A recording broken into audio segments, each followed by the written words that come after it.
Gurur Brahma, Gurur Vishnu, Gurur Devo Maheshwaraha, Gurureva Param Brahma, Tasmai Shri Gurave Namaha. Chinmayam Vyapyat Sarvam Trailokyam Sacharacharam Tatpadam Darshitam Yena Tasmai Shri Gurave Namaha. Tvameva Mata Cha Pita Tvameva Tvameva Bandhu Cha Sakha Tvameva Tvameva Vedya Dravinam Tvameva Tvameva Sarvam Mama Deva Deva Tvameva Sarvam Mama Deva Deva.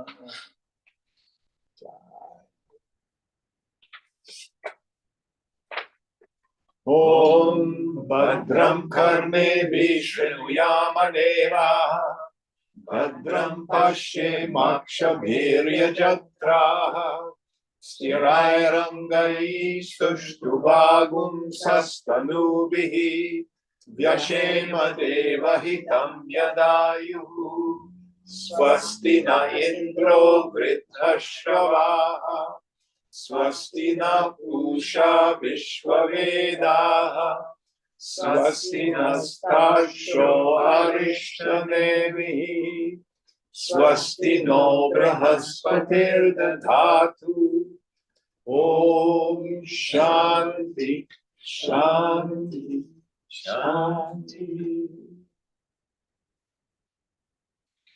So we're continuing our journey through the third chapter of the Gaudapada of Mandukya, titled Advaita Prakara. So what verse are we on? Verse 11. Could you help us out, please? What page is that on? 227.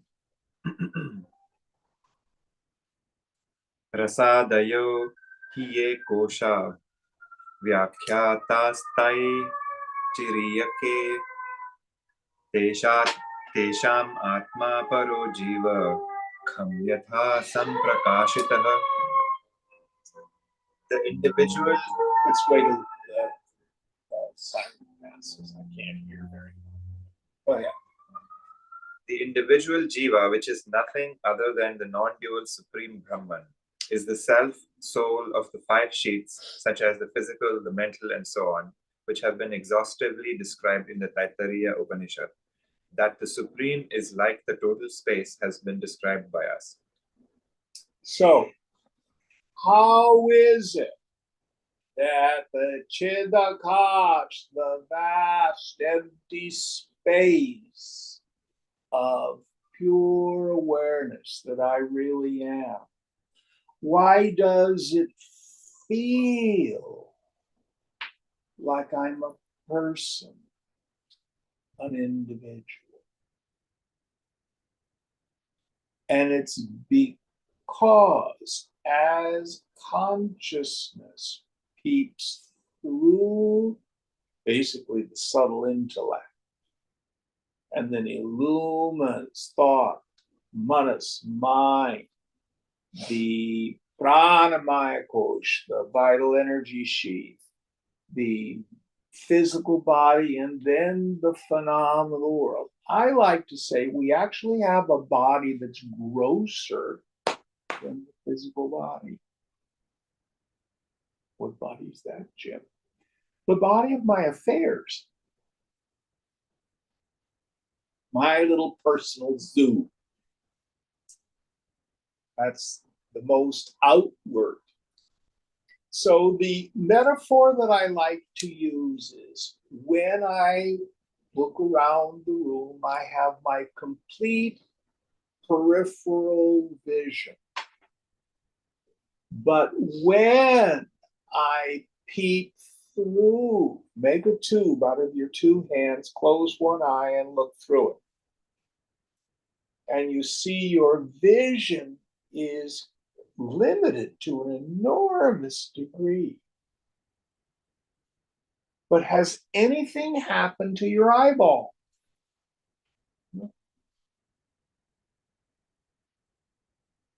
Now, if I take the tube I've made with my hand and I make it even smaller, oh, it's just a pinpoint. If I expand it to some degree, oh, there's more peripheral vision. If I remove my hands, oh, the vast expanse of my peripheral vision is available. So what Gaudapada's thundering is we don't have two selves. There's not, oh, my miserable self that goes through all my stupid little life, and then there's a higher self that I've got to reach or become or merge into. The problem is, as mind does its thoughting, and the more it is self-obsessed thinking, how am I doing? Am I okay? What do they think of me? Am I getting my desires and needs met? I don't like this person or that politics. All of that is just the contraction of the mind. It's not affecting the self in any way, shape, or form. So what do we do? Now, in the next chapter, we're going to get his very famous metaphor, the alata shanti, the pacification or the quenching of the firebrand. The idea here is the circle in the firebrand. I like to say sparkler because we all can identify with that. It's seen, but it doesn't exist. It's an optical illusion. I can't grab the circle in the firebrand and use it as a hula hoop.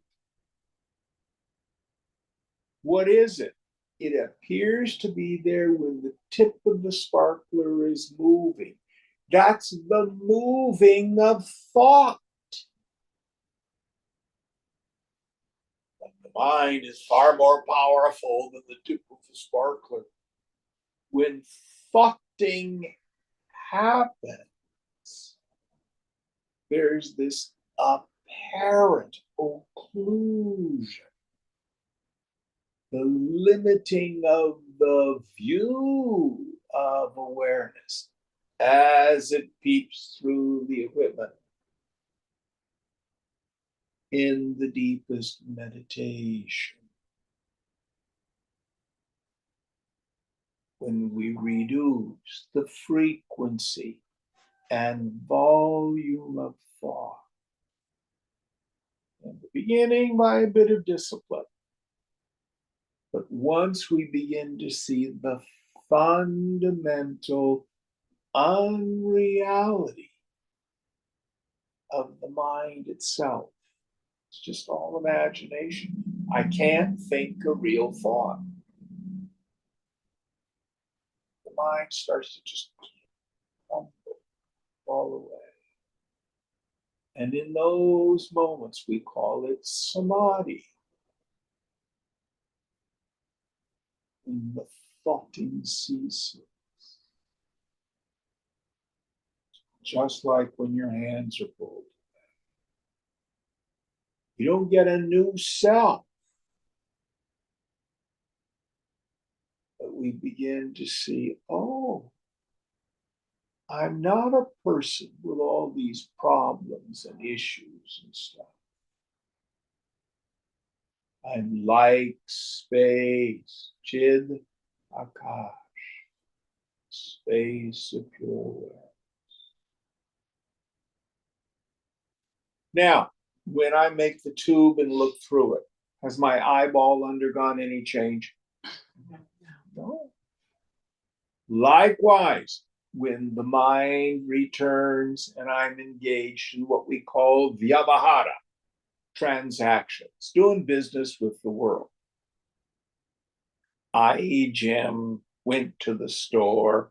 Jim, made my bed and did the dishes this morning. You didn't do those things. But that's only an apparent limited self. It's not a real one. So over and over and over again. Keep checking out yourself.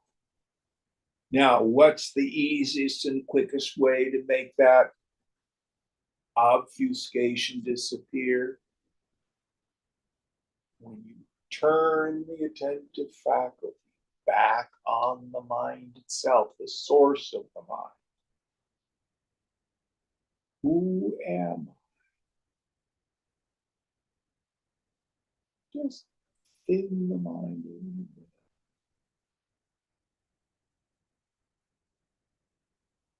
There's nobody there. Yet it's not no thing. Not nothing. What shines is awareness itself. It's me. Aham.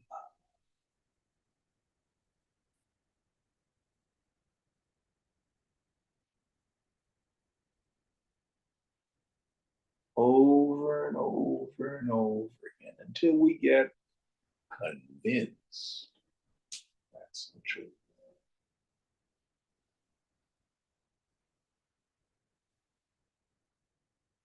Any thoughts on this? Yeah, when you talk about turning the back to that.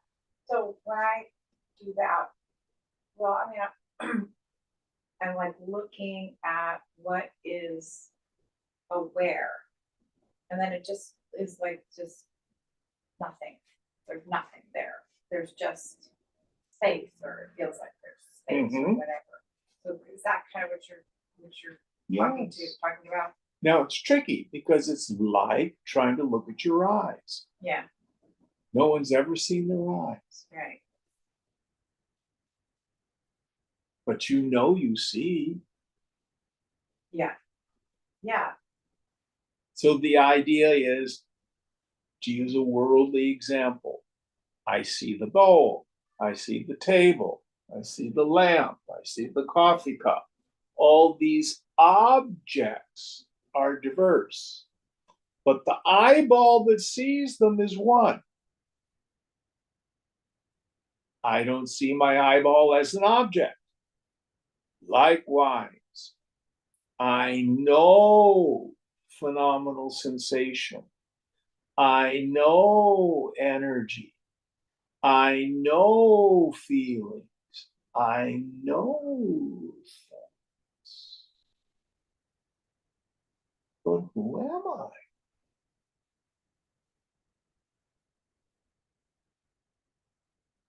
And the bija vasana, the root attachment, is I think I'm the body. Now, those of us who may have chronic pain or other physical issues, it's a challenge.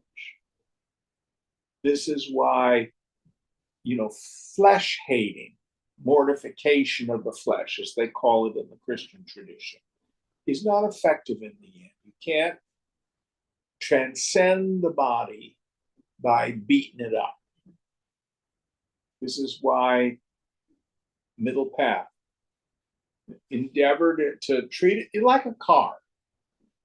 Whether you have a Volkswagen or a Mercedes, it doesn't matter. But rotate the tires, change the oil, keep it clean. Why? So you can forget it. Does that make sense? Mm-hmm. Yeah. When the body is not demanding attention, it's easier to forget the body and notice, oh, what's the real self? Now, when you get really established in that, then as the aging process happens, just like what happens if you've got a 20-year-old car? Anybody have an old car?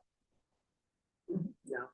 But you've had an old car? Yes. Yeah. What happens when your car is 20 years old with 250,000 miles? Either it takes a lot of work or it goes into the boneyard. Yeah. You know, the carburetor doesn't carb and the generator doesn't gin and the pistons don't work. Same with the body. There's a few of us here who are older than 39. We have to deal with the challenges, but even when there's pain, anybody here have an ache or a pain this morning? Are you not aware of the pain in the body? Yes. You are not the pain. You're the knower of the pain. That's no different right now when I listen to the traffic. It's all kind of quiet and calm. But if a big siren goes by, I'm not a siren. I'm the one who hears the siren. Is it annoying? Yeah, we got to stop class for a moment while the siren goes by. That's just like an ache or a pain. It's still an object of cognition. My problem is when I confuse the known with the self. When I think I am the body. And then from that, I start to identify with the body's activities. I am successful, I'm a failure, I'm rich, I'm poor, I'm smart, I'm stupid, this or that. That's the problem. When in truth, I like space. So in the example of the pain, it sounds like the resistance comes from this assumption that there is a sense of agency where there shouldn't be pain or pain should last a certain time, or but the fact is that it just comes and goes on its own. Well, and there's no virtue in saying, oh, I have a pain, I'm just going to stay with it. No, go take an aspirin. Mm-hmm. You know, you don't get a gold star for enduring the pain. But sometimes an aspirin doesn't work. So how does the attachment to the body happen if it's like I'm successful is different from my body's in pain? Well, you have to ask the Lord that one. Because it's part of Maya. The worms and the dogs and the giraffes, all of them are body identified.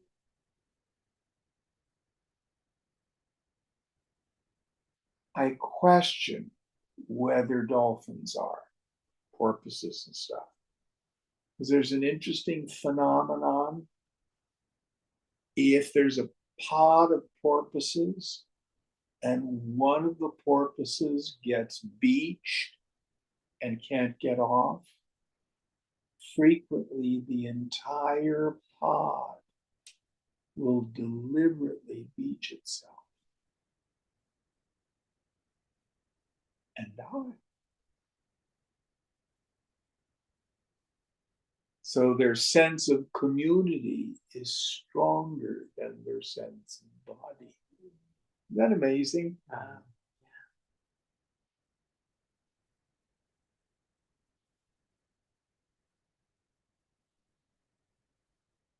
In nature, there are certain species wherein a dominant male, when he defeats the old dominant male, drives him off, one of the first things he does is try to kill the cubs. Lions will do it. I think gorillas will do it. And the mothers become fierce. The reason they do that is because if a nursing mother, her child is killed, she'll come into heat again. She'll come into season. So they can breed. But many species, a mother will lose her own life to protect her child. Certainly, human mothers have been known to do it. So there are drives that are stronger than body identification.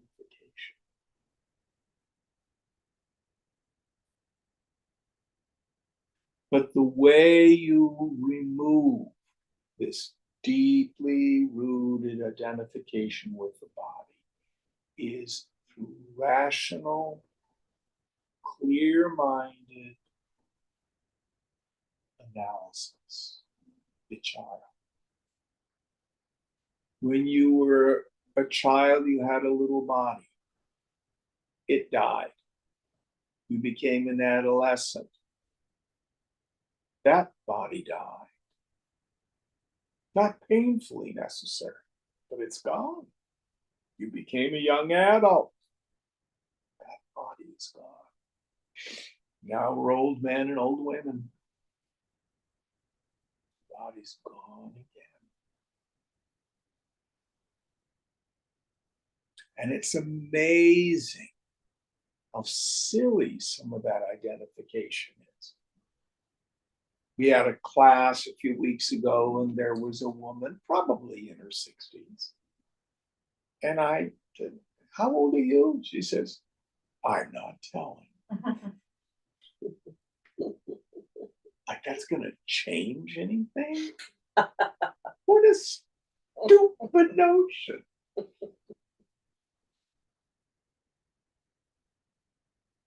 Any of us do it.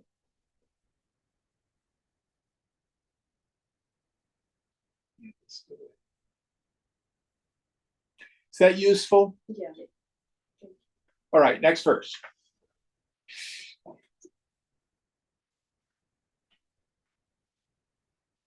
Dvayor jnane param. Dvayor yoma tuma jnane param brahma prakashitam. Prithivya mudare chaiva yathakasha prakashitah. The descriptions by pairs, as that of the akasha which is in the earth, as also in the stomach, though referred to separately, applies equally to the Supreme Brahman described in the Madhu Brahmana, the chapter of the Mandukya Upanishad, as being both Adhyatma and Adhidaiva. So the idea here is what Gaudapada is doing is footnoting. Whenever you put forward a philosophical idea in a commentary, you need to footnote it and say, and this notion has scriptural authority. For Westerners, it's not a big deal. The idea here is if there's a cave in the earth, there's space inside the cave. There's also space inside my stomach. Are they different spaces? Only the adjunct is different. We did this last week when we had a coffee cup with space inside. We had, was it with this class we did it in? Yeah. Yeah. And a teacup with space inside, and a water glass with space inside.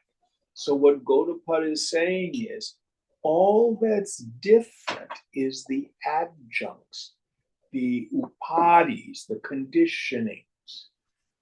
Meaning, I've got a little fly or moth in here. So And there's consciousness inside that little bone. Its equipment is different, but the life principle in it is no different than you or me. Our bodies are different. Our prana is different. You young people are going mountain climbing and all sort of stuff. Dave was telling me he's walking up and down a hill of a quarter of a mile, you said? Mile, A mile. mile of train. I couldn't do that probably up the hill. Could you do that, Jessica? Yeah. You're all younger. I couldn't do that a year ago. But what's the difference? The prana. Our feelings are different. Thoughts are different. But the self in each one of us, that pure awareness, listen carefully, the self in me is not like the self in you. There's not a bunch of, this is the Sankhya philosophy, a bunch of little tiny Purushas, little globs of pure consciousness running around. Gaudapada says, no. The self in me is not like the self in you. The self in me is the self in you. So, who's got a water glass? Okay. Is the space in your water glass different than the space in my coffee mug? No. So, if you and I were to trade, has space moved at all? No. Space is one established homogeneous mass of nothing. Self is even more subtle. One homogeneous mass of consciousness. Back in the first chapter, the seventh mantra, Vijnana Ganam. Ganam means a homogeneous mass. Homogeneous mass of consciousness. Next verse.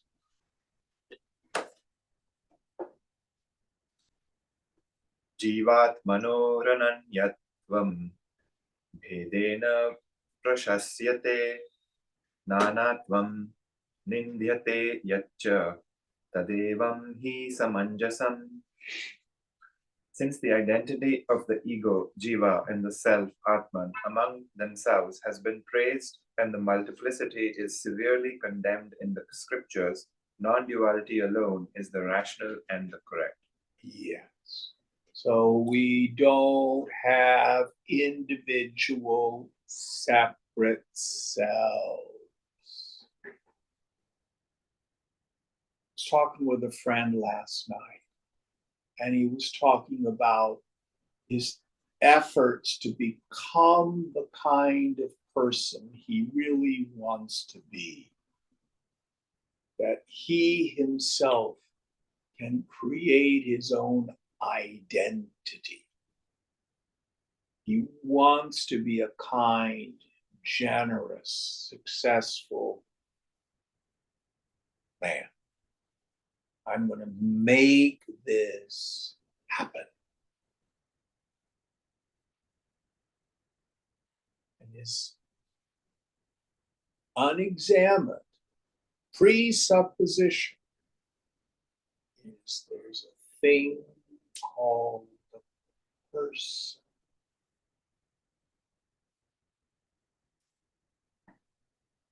Kind of is. Kind of is.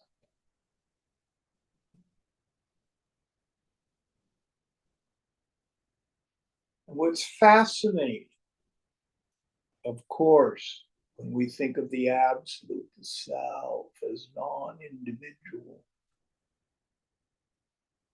if you examine any level of the manifested world, it all dissolves into non-dualism.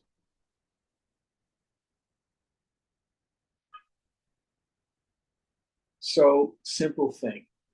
If you have an apple, you are separate from the apple. Isn't that right? Your body's separate from the apple. And so you take a bite of the apple. When does the bite of apple cease being other and become a part of your body?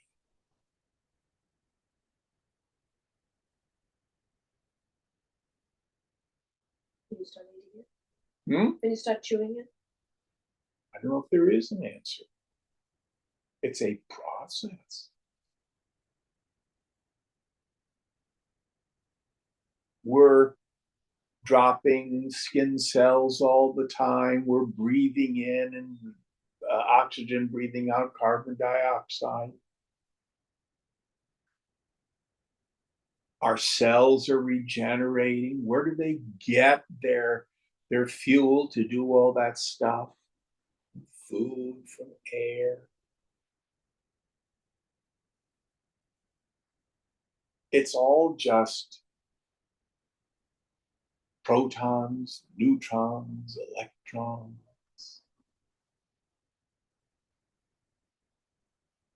You know, sharks have another sense than we do. They have these little pits. I always forget what they're called. But what they can do is they sense the electromagnetic activity in like crabs and fishes and stuff like that. So if you ever watch a hammerhead, what they're doing is cruising along the ocean floor. And they're not using the five senses that we have. They're sensing the electromagnetism. And when they find a little crabby something under the sand, they go down and get it. Anybody here read auras or know of somebody who reads auras? Yeah, a person doesn't look like you have a head, two arms, and two legs. It's egg shaped.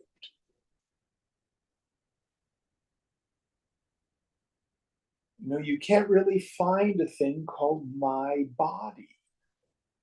In the end, it's all just the tanmatras. It's all basically just matter, constantly undergoing change and interchange. You go to the mind. Where do my thoughts and feelings and beliefs and attitudes come from? Even deeply rooted stuff. Oh, I come from an abusive family. Where did all that come from? The Hebrew Bible, it says that the sins of the fathers are visited upon the sons, even to the second and third generation.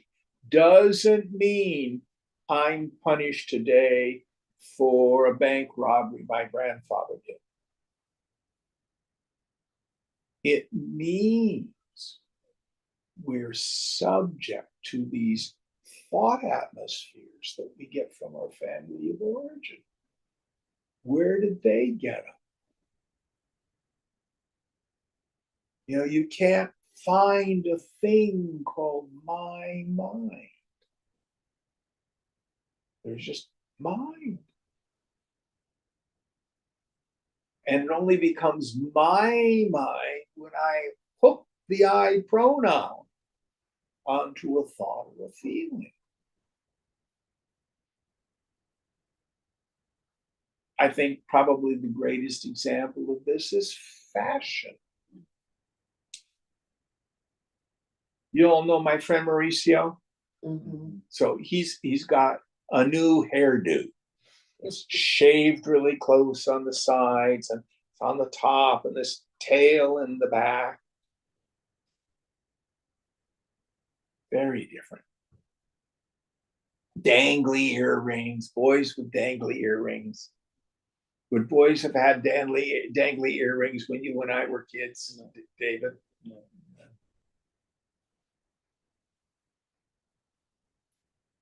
And it changes from generation to generation.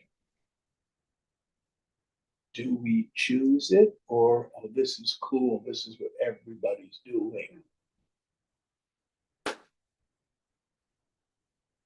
was talking to another guy that over in San Francisco, they now wear like little bags, but in the front. That's what all the young guys are doing. Have you Belly seen pack, that? Belly pack. Huh? Yeah. It's like a belly pack. Yes. New fashion. New fashion.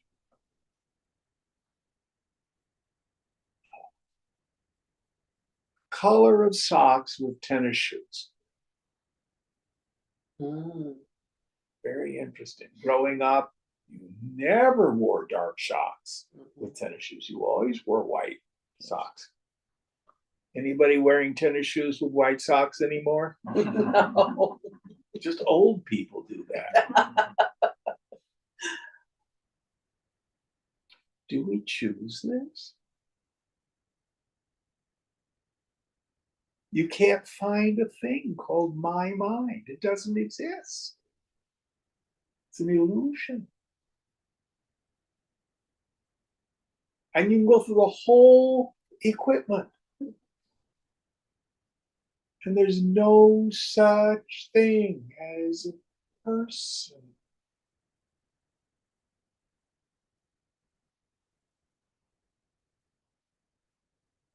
Very interesting. Very.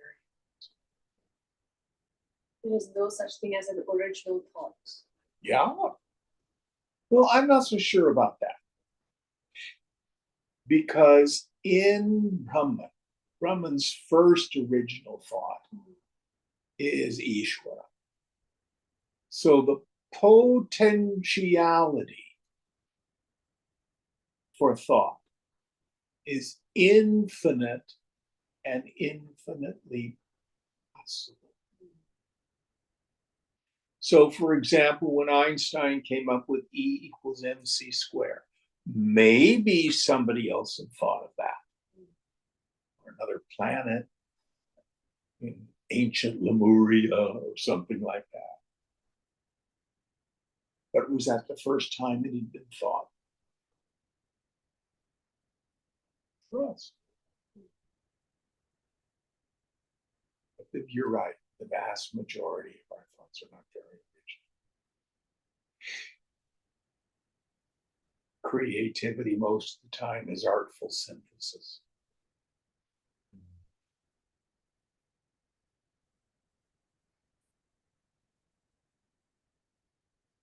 Sarvam Kalvidam Brahma. That's what Chandogya thunders. All this is verily.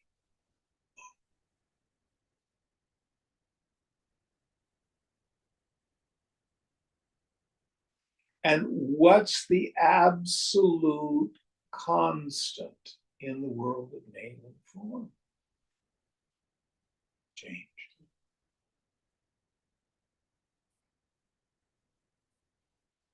This is one of the things we learn in the meditation retreat. Mind is completely inconstant. You don't have to fix it. Whatever it is you're thinking and feeling, it will.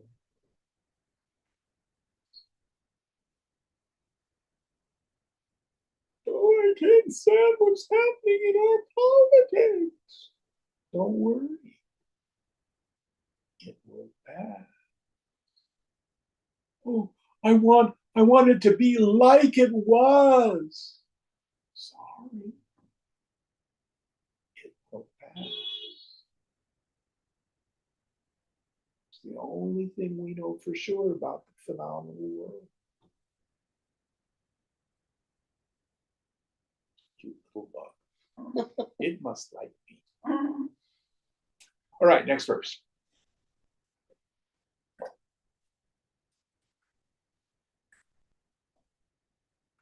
Jivatmano pratak tvam yat pragutpatte prakirtitam bhavishyad vrittaya gaunam tanmukhyatvam hi na yujyate.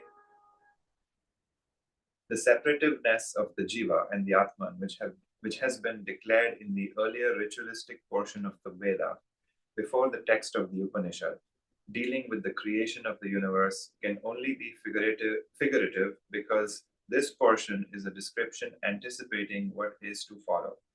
This statement regarding a dualistic concept can never have any literal meaning. Yes. So, what Gaudapada is talking about is in the sacred literature of the Hindus, we have an enormous cognitive dissonance. In the earlier ritualistic portion, there's various stories of creation.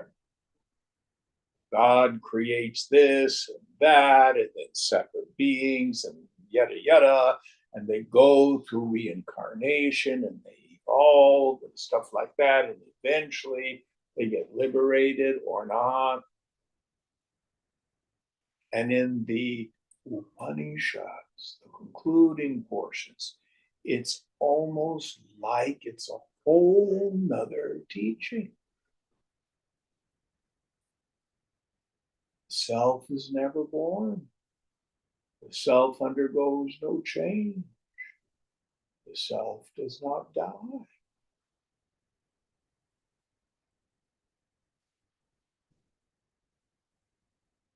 They are irreconcilable. The best way to understand why there are these apparently disparate, discordant teachings is to look at modern day physics. The earlier portion of the physics scriptures are Newtonian. Objects fall to Earth at the rate of 32 feet per second per second. Who was it who went up to the Tower of Pisa and dropped things off? Galileo, yeah. And I can't remember what his two objects were. Do you remember? Like lead and a feather or something. Cannonball, maybe? Yeah, Couldn't have- cannonball and a feather. And they both hit the ground at the same time? I think so. Yeah. No, that can't be right, because a feather wouldn't, because there's. Air The resistance, winds, yeah. I don't know what. But you get the idea. Maybe it was two cannonballs of different size or something, I don't know. But two objects of different sizes dropped off the Tower of Pisa, they both hit the ground at the same Right. time. Everything falls at the rate of 32 feet per second per second. Newtonian physics. Time is an absolute. A minute is 60 seconds. An hour is 60 minutes. A year is 365 days. This is Newtonian physics. Will you get to astrophysics or quantum physics? Well, actually, Newton was incorrect. It only seems like everything falls at 32 feet per second because of the mass of the Earth is so great in comparison to a cannonball or whatever it is that he dropped. Actually, the cannonball gets attracted with more gravitational attraction. We just can't measure it.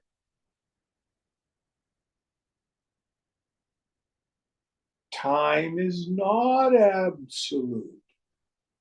As an object approaches the speed of light, its relative time is experienced different than the surrounding time.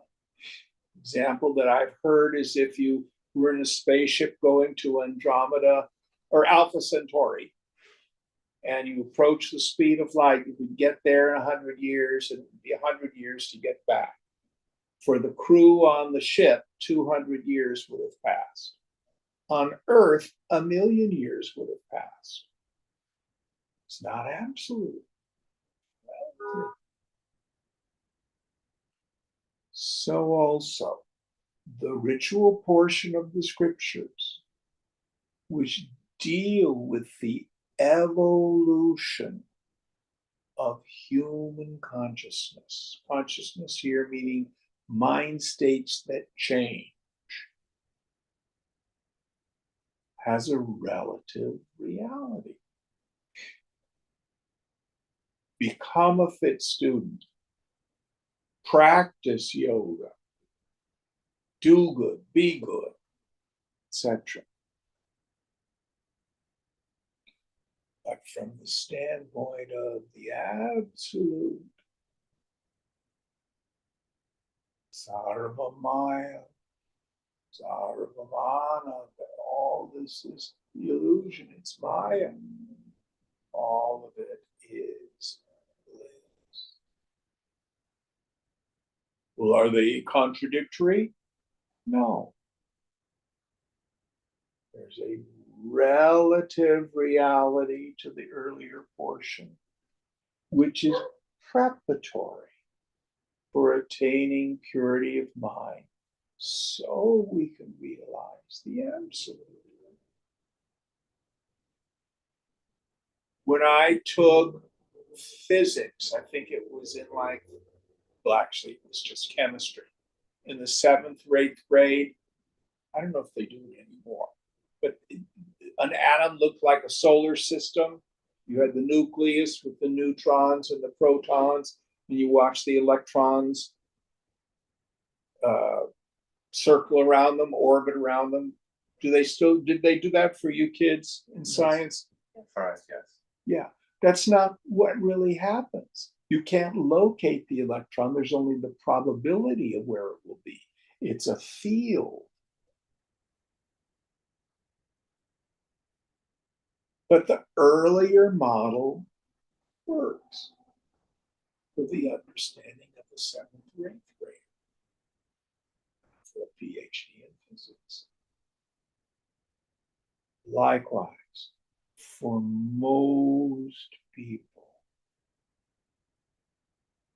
do good, be good, worship God.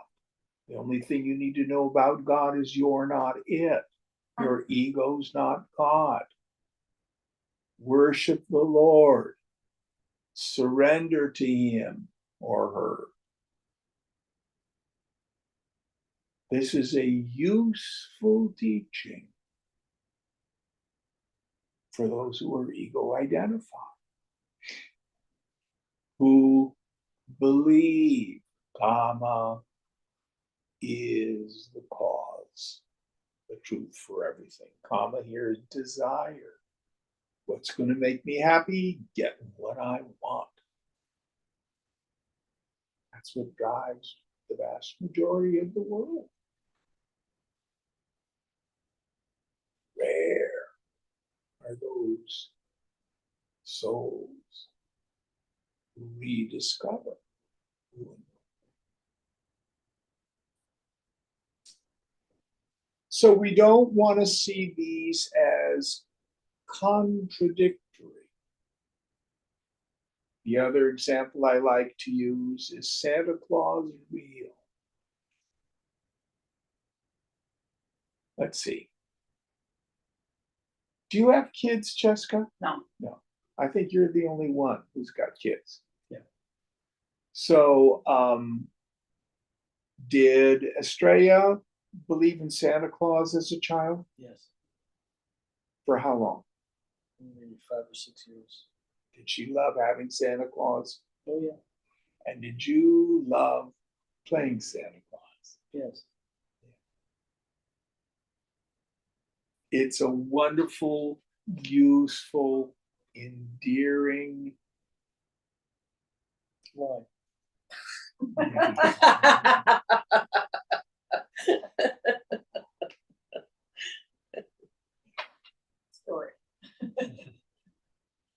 so also is the ritual portion of the Vedas.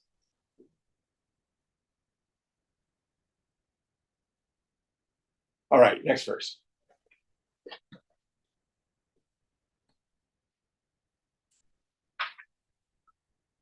Maloha Vispulingadhyai Srishtirya Choditanyatha Upaya Sovataraya Nasti Bheda Kathanchana.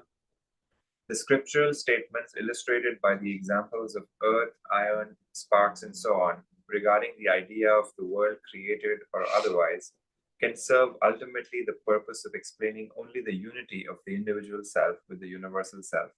In fact, multiplicity does not exist at all. Yes. So it is a partial truth at best. It works for the relative reality.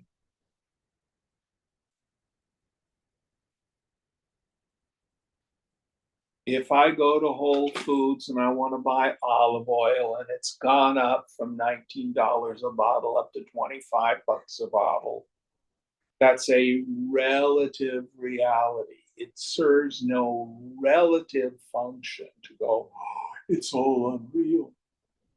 Money doesn't exist. Olive oil isn't real. Standpoint of the absolute is true. Satyam Jagan Nitya. But I still want to make salad dressing with good olive oil.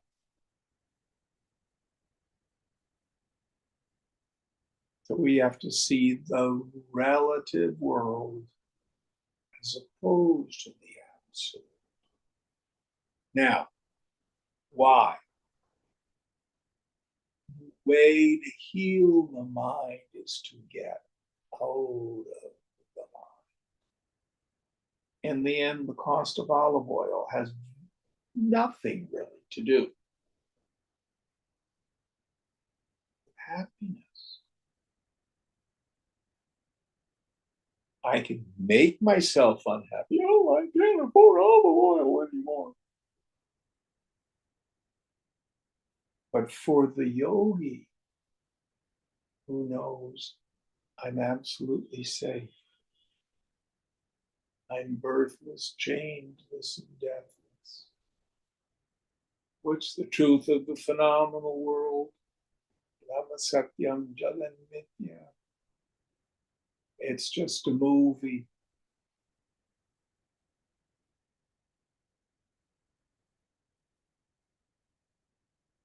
It's all just opinions. There's no certitude in the world. So you not only don't believe your own mind, you cannot know of true, real thought. But neither is anybody else's. And the neat thing about it is we can dive beneath the world of certitude.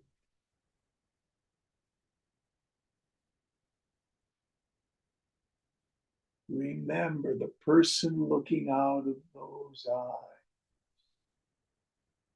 is gone. It's myself.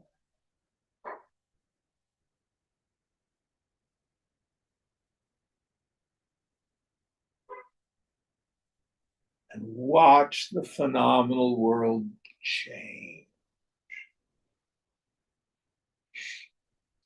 Ramana Maharshi sit there in his loincloth. Wild animals come to him for his darshan, his blessing, because the energy was so wonderful. He was such a transparency for the infinite.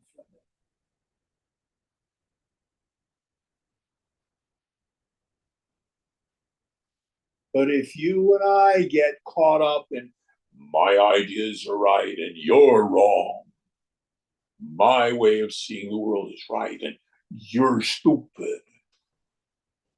We have the truth. They're bad, evil people. Knock yourself out. You get to have a world that appears as other and scary.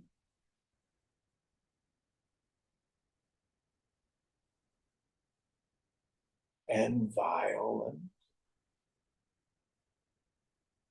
and vengeful.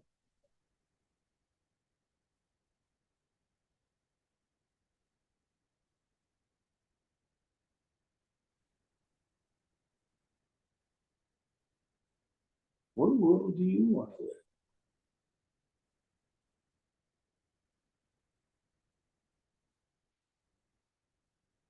Sarvam Kalpidam Brahma. This is God.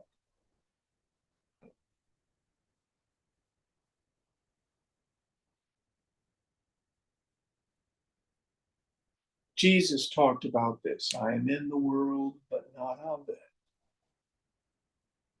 The kingdom of heaven is at hand. It's right here, right now. It's not after you die, someplace you go to.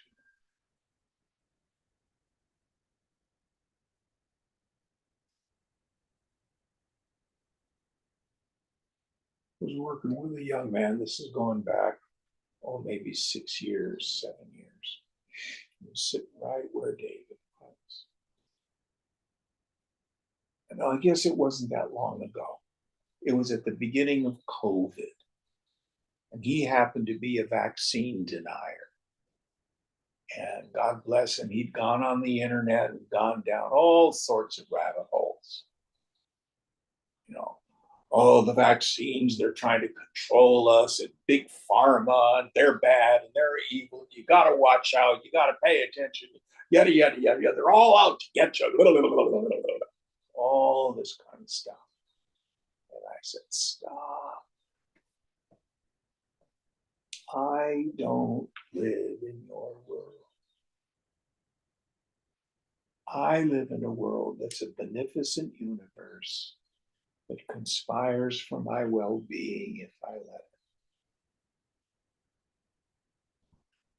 I live in a universe.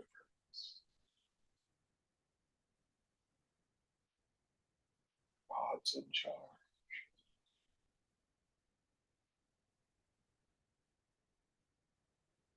I live in a universe ruled by the law of love.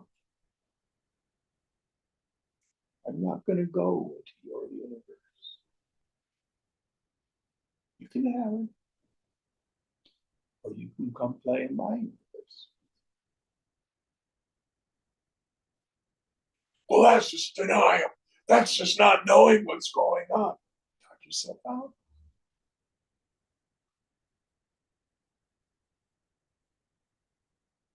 You choose.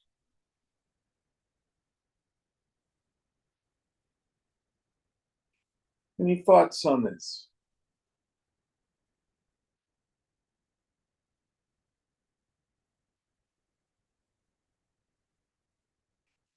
And there's practical stuff with this.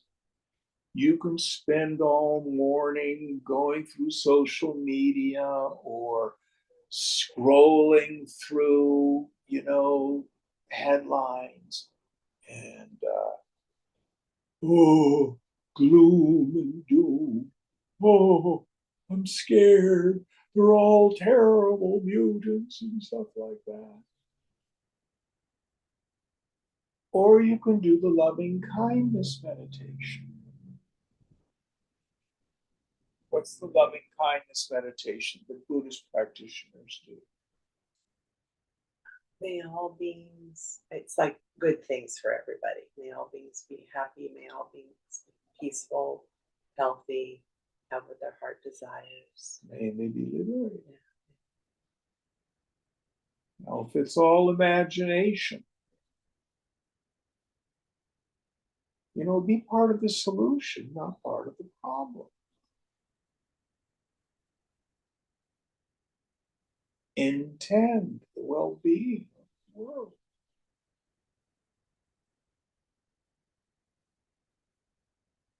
Well, that's just not realistic, Jim. Oh, it is ultimate realistic.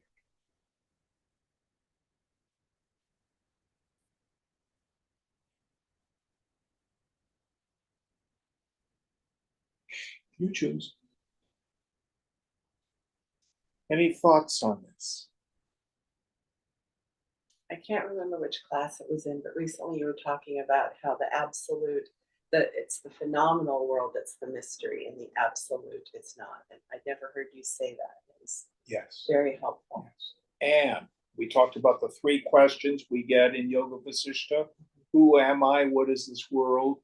And how has it come about? Remember that question? Yep.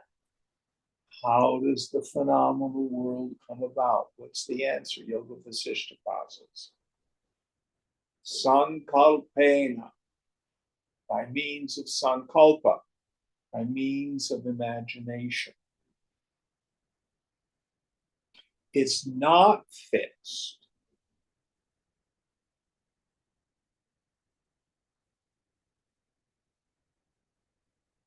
It's not solid. It's just vibration held together by thought.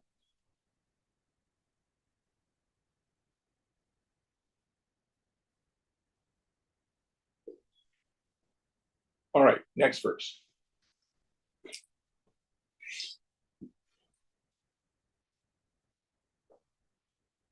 आश्रमास्त्री विधा हीन मध्यमोत्कृष्टदृष्टयः उपासनोपदिष्टेयं तदर्थम् अनुकम्पया.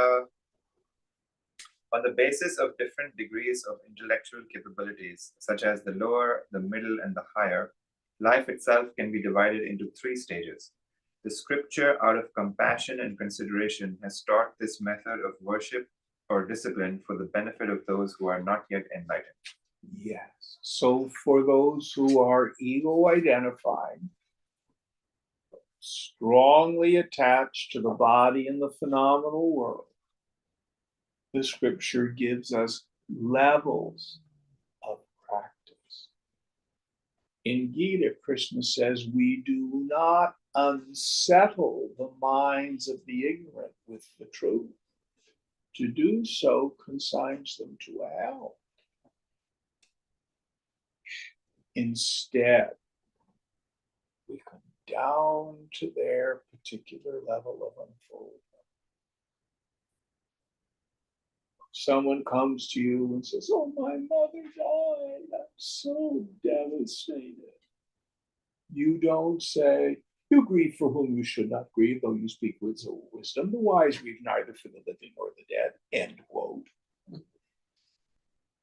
That's cruel. Oh, I'm so sorry. I'll pray for her.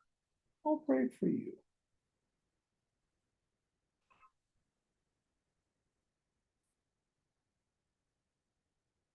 You meet people where they are. You have to use your intuition. What's the next step?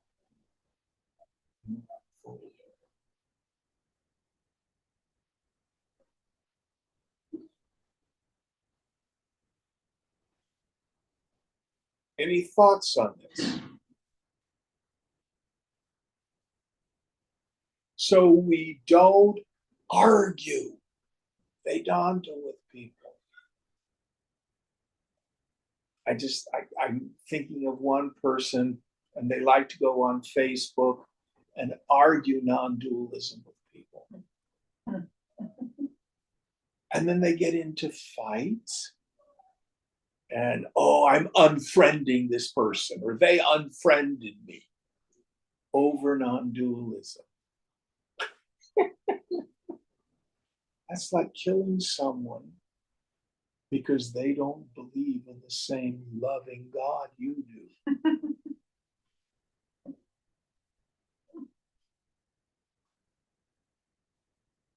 Always remember who you are speaks much louder than anything you can say.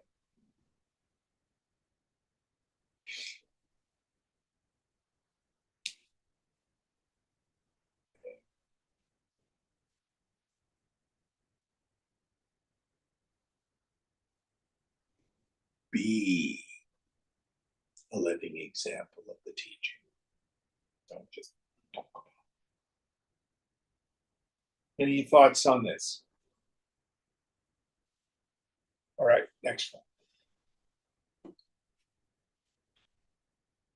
स्वसिद्धान्तव्यवस्थासु द्वैतिनो निश्चिता दृढं परस्परं विरुध्यन्ते तैरं न विरुध्यते.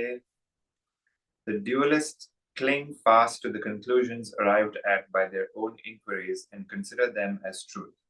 So they among themselves contradict one another, whereas the Advaitins have no conflict with them.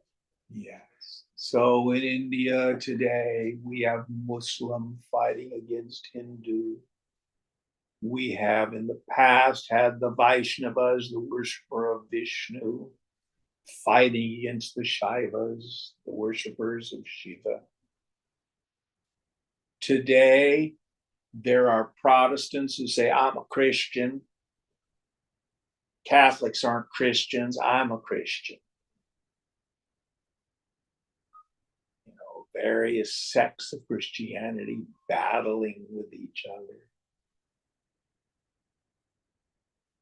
Go back to the Inquisition. It's amazing what human beings are willing to do in the name of God.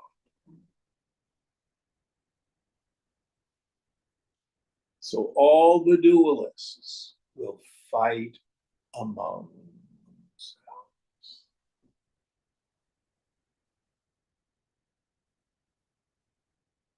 But those of us, right?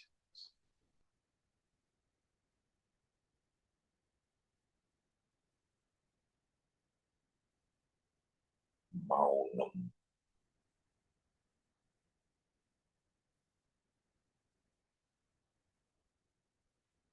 No need to proselytize.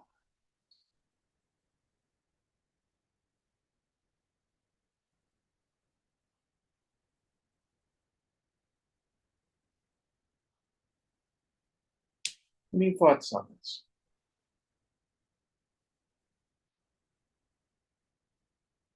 It doesn't mean you won't have opinions on worldly events.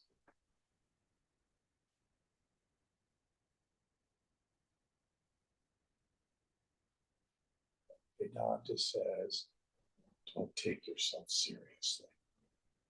And don't take other people seriously. But Jim, it's causing people to suffer. Okay, people are suffering. Why don't you do something to alleviate some suffering?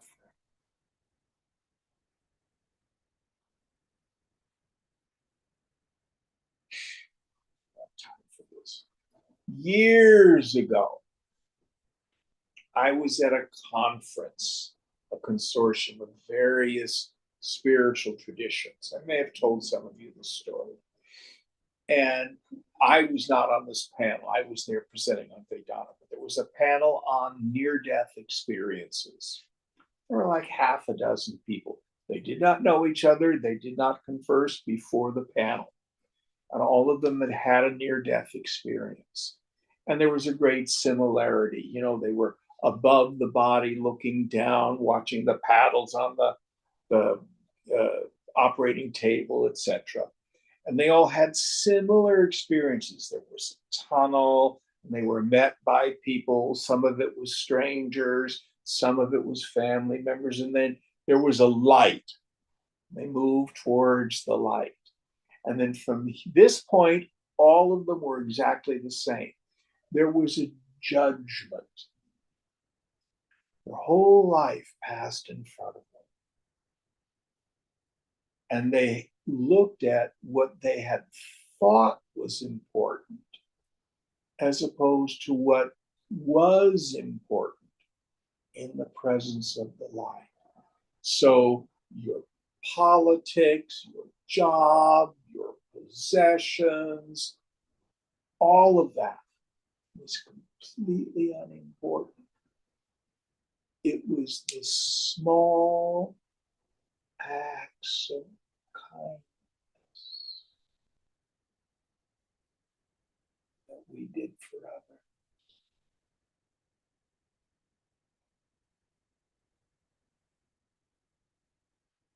And the Master Jesus talked about, whatsoever you have done to the least of these, my children, you have done unto me.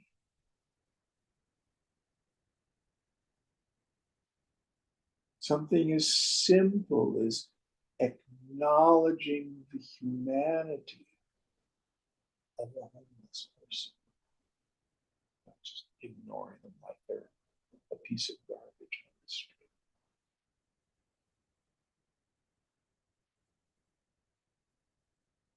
Something to think about.